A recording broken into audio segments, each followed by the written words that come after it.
Ciao ragazzi, guardate che bel puledro. Ciao Ciccio, ciao ciao. Puledro della Lessigna, perché siamo in un contesto montano, un contesto di pascolo, in uno dei luoghi più suggestivi della montagna veronese, tra Malgabusimo e Malgadardo. E siamo qui per parlare di paesaggio, il paesaggio che è questo patrimonio immateriale che racchiude tantissimi elementi, dalla flora, la fauna, la storia, le stesse pietre della Lessigna usate come delimitazione, come tetto, insomma c'è una ricchezza che va comunque anche tutelata e salvaguardata. Ne sa qualcosa Giuliano Menegazzi, che è uno dei portavoce o forse l'ideatore di un'iniziativa importante. Sì, Ciccio, un attimo. Di un'iniziativa importante. Siccome il nome è lungo, meglio che te lo dici te, cos'è esattamente questo registro? Esattamente, il progetto di cui stiamo parlando è la richiesta di iscrizione degli alti pascoli della Lessigna nel Registro Nazionale dei Paesaggi Rurali Storici predisposto dal Ministero dell'Agricoltura. In termini pratici vuol dire fare in modo che questa zona, l'Alta Lessigna, abbia una sorta di certificazione? Un riconoscimento che non tutti possono avere, che deve essere ottenuto attraverso un dossier dove si andranno a valutare diverse peculiarità del territorio e dove abbiamo buona speranza comunque di entrare. Che cosa vuol dire da un punto di vista pratico, Giuliano? Femo due passi, così È il nostro curioso. amico. Che cosa vuol dire da un punto di vista pratico? Cosa porterà alla Lessigna un'iniziativa di questo genere? Dal punto di vista pratico vuol dire arrivare a riconoscere e a certificare un territorio per la sua ruralità e noi in Lessigna sicuramente negli Alti Pascoli è una valenza che abbiamo, ma anche per la sua storicità. Il nostro è un paesaggio che nasce nella storia dal lontano Medioevo, ma anche da molto prima. È utilizzato dagli scaligeri, dai cimbri, da boscaioli, da allevatori e fino ad ottenere i risultati di oggi con le sue unicità, tra cui, come hai ben detto prima, la pietra della Lessigna e il suo uso, un patrimonio che noi abbiamo, che nessuno potrà mai copiarci, Certo. motivo di unicità del territorio.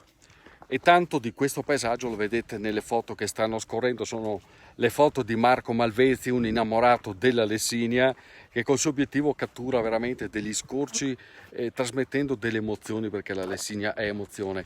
Giuliano, perché avete ravvisato questa esigenza? L'esigenza nasce dal fatto della consapevolezza di avere un patrimonio con grandissime peculiarità sia dal punto di vista turistico che agricolo, ma anche delle fragilità che forse non sono mai state studiate abbastanza e che attraverso il dossier per il paesaggio andremo ad esaminare una per poterle poi, oltre che studiare, anche contrastare, perché dobbiamo garantire a questo patrimonio anche un futuro. Questa consapevolezza la dovete ricoltivare, secondo te, Giuliano? Assolutamente. Le popolazioni della Lessigna sicuramente hanno una buona consapevolezza del loro patrimonio degli Alti Pascoli, però è una consapevolezza che lentamente si va perdendo. Dobbiamo riuscire a ricreare questa consapevolezza non solo in Lessigna, ma gli Alti Pascoli è un patrimonio anche per tutta la provincia di Verona, per cui a tutti i veronesi. Come è stata recepita questa iniziativa da parte soprattutto di chi vive in Lessigna? Chi vive in Lessigna è un qualcosa che sta nascendo ora e sicuramente l'animazione del territorio avrà la parte del leone, però vedere con che entusiasmo sono stati coinvolti i comuni, le associazioni, ci porta a far credere che intorno al progetto potremo fare grandi cose. Ci sono dei punti fermi operativi sui quali vi state muovendo? I punti fermi sono che il progetto deve avere una base territoriale per poi essere portato anche all'infuori della Lessigna, però quello è il primo punto fermo. Il secondo punto fermo che viene richiesto anche dal Ministero è che il progetto deve partire dal mondo agricolo, un mondo che in Lessigna è ancora forte, fatto di molti giovani, di molte realtà, di una realtà produttiva incredibile che forse nemmeno tutti noi conosciamo, e quella è la base del progetto. Secondo te, Giuliano, ci deve essere un anno zero per la Lessigna?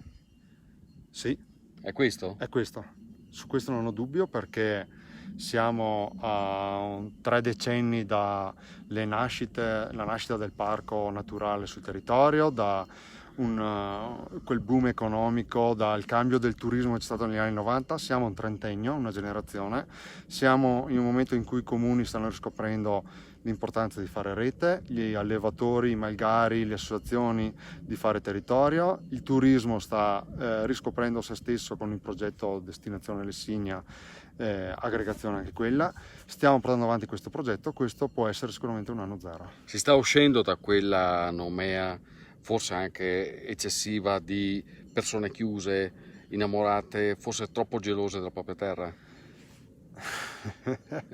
Bella domanda, è una nomea che io non riconosco, nel senso che era una chiusura, non era una chiusura mentale, ma era una chiusura di rispetto del proprio territorio, di gelosia nel proprio territorio.